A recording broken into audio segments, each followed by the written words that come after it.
आज सुबह-सुबह जल्दी आध्या को रेडी किया क्योंकि आज हमारी आध्या 1 साल की हो चुकी, यानी 15th फ़ेब शिवरात्रि वाले दिन आध्या पूरे 1 साल की हो चुकी है।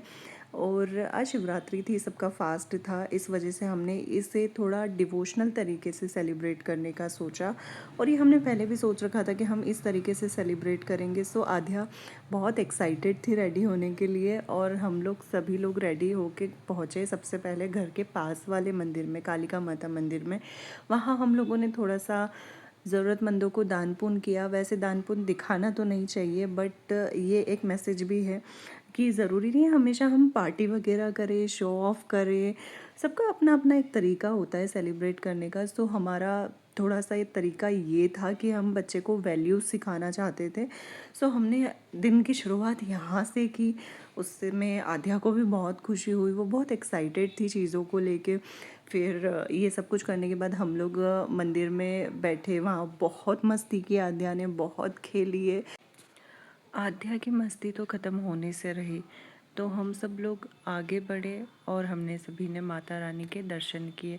आध्या के साथ स्टार्टिंग से एक अच्छी चीज़ ये है कि वो बहुत जल्दी सोशल हो जाती है, मतलब वो लोगों से मिलने में हेजिटेट नहीं करती। इस वजह से हम लोगों को ज़्यादा प्रॉब्लम नहीं होता है उसे कहीं भी लेके जाने में, वो बहुत जल्दी कंफर्टेबल हो जाती है। पंडित जी माता रानी का श्रृंगार कर रहे थे और आद्या बहुत प्रेम से ये सब चीज़ें देख रही थी, इसलिए पंडित जी ने भी उसे एक माला भेंट स्वरूप दे दी। इसके बाद हम लोग गए पास ही में संकटा माता के मंदिर। वहाँ भी हमने माता रानी से आद्या को बहुत सारी ब्लेसिंग्स दिलवाई, जैसे कि सभी पेरेंट्स का होता है कि उनके बच्चों को भगवान का बहुत सारा आशीर्वाद मिले, तो बस हम भी यही चाहते थे। उसके बाद हम लोग मंदिर से निकले और गौशाला की तरफ गए। वहाँ हमने पहले से ही एक गाय को खिलाने वाला जो चारा होता है, हरा चारा, उसकी गाड़ी बुक कर रखी थी, जो आगे जा रही है हमारी गाड़ी के आगे। गाड़ी खाली करवाने के बाद हम लोगों ने सोचा था कि गाय को घास खिलाने की शुरुआत आध्या के हाथों से करवाएंगे, लेकिन तब तक आध्या सो चुकी थी क्योंकि वो सुबह जल्दी उठी थी, तो बहुत ज़्यादा थक गई थी। लेकिन जब वो सो रही थी तो हमने उसका हाथ टच करवा के और गाय को घास खिलाने की शुरुआत करी। और उसके बाद एक एक करके हमने पूरी गौशाला में सभी गायों को थोड़ी थोड़ी घास चारों तरफ खिलाई। देखो गाइस, अगर रोज़ पॉसिबल नहीं भी होना तो भी हर किसी भी ओकेजन पे या कोई ना कोई ऐसा दिन चॉइस करो कि जब आप ऐसी किसी गौशाला में जहाँ ताज़ी चीज़ें नहीं पहुँच पाती, वहाँ जाके आप ताज़ी घास या ताज़ा चारा, ताज़ा खाना कुछ भी खिलाओ, बहुत सुकून मिलता है सीरियसली। एक दिन हम खिलाएंगे, दूसरे दिन कोई और, तो ऐसी गायों को रोज़ अच्छा खाने को मिलेगा।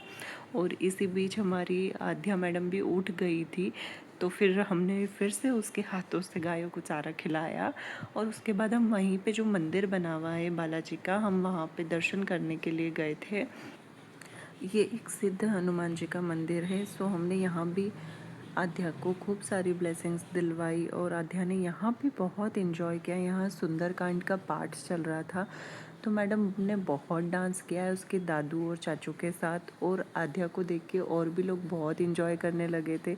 काफ़ी सारे लोग और उठकर आए और डांस करने लगे आध्या के साथ। सो एक तरीके से बहुत अच्छा माहौल बन गया था, सभी लोग एंजॉय कर रहे थे। और इसी बीच हमने शिव जी की भी पूजा करी। उसके बाद हम लोग घर चले गए और शाम के टाइम हम फिर से एक भोलेनाथ जी के मंदिर गए थे।